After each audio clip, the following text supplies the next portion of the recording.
Гуанжуу хотод Монгол бүсгийг дүүжлэн хороосон хэргийн араас Монгол төр хуруугаач хөдөлгөөгүй. Саяхан эх орон намын дарга Эрдэнэбаатын гэр бүлийн үйлчлэгч Филиппин эмэгтэйн учир битүүлэг өхөл нилээд шууган тарив. Сайтууд ч хөөргөн сэвсэн. Монголчууд хотлоороо сэтгэл гаргаж арга гэрхнийг нь эх орондоо ирэхэд онгоцны тийз дулаан ховц $5-10 өгч хандив цуглуулан зочд буудлын зардлыг нь даацгаажээ.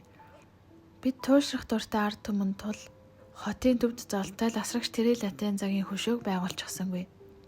Манай улсад Филиппин гэр үйлчлэгч амь насаа алдсан шиг Монголын олон арван охид хүүхнүүд гадаадд боолын хөдөлмөр эрхэлж байхдаа зэрлэг боломдоор зодуулж, тамлуулж хорвоог орхисон хэргийн араас манай төр хөдөлж байгаагүй. Баримт болгож нэг хэргийг 20-тай цэгэмэн нийтэлж байна.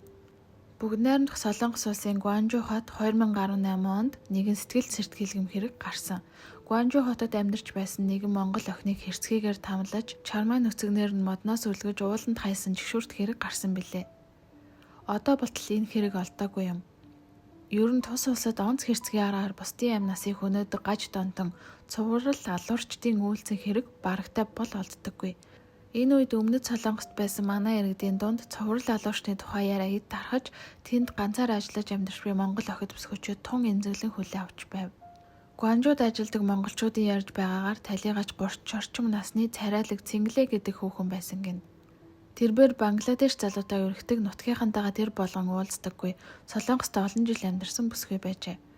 Талигач бүсгүйн цогцыг 17 хоногийн дараа нүв нүцгэн модон дүүжлээстэй байгаагаар нь мөрдөгчөд олсон байна. Анхын жигшүүрт хэргийн тухай Вьетнам хятад хүүхний цогц суулнаас олдсон гэж шүүгсэн ч цагдаагийн криминалистик шинжилгээний явцад монгол хүн байсан нь нотлогджээ. Тэр үед Гуанжууд ажиллаж явсан Нямцэг гэх эмэгтэй энэ тухай ярихдаа хүн өөрийгөө шаалталж байгаад дүүжлэн гэж байхгүй. Хэргийн газарт очиход талигаачийг дотор хувцастай дүүжилсэн байсан гэсэн. Зарим нь чармай нүцгэн дүүжилсэн гэд байгаа. Цогцос ямар улсын иргэн битгий хэл Аз, Африк, Европ хүн байсныг тогтооход ч тун хэцүү. Ийм аимшигтай хэрэг гарч байгаа болохоор гэрээсээ гарахаас ч айж байлаа. Ер нь хүний нутагт ганцаар ажиллахаар ирсэн эмэгтэйчүүд маш хэцүү дарамт бэлгийн хүсээгүй хавтлын тэрд байдаг.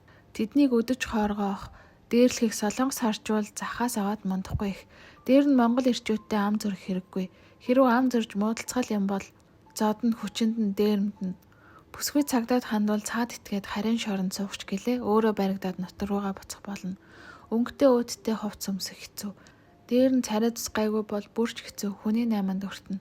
Аль болох будаг шуухгүй хүнээнүүднээс даалтхан ажил гэр хоёрын хооронд явбал аюул багтай гэж байсан юм. Бас нэгэн баримт Солонгосын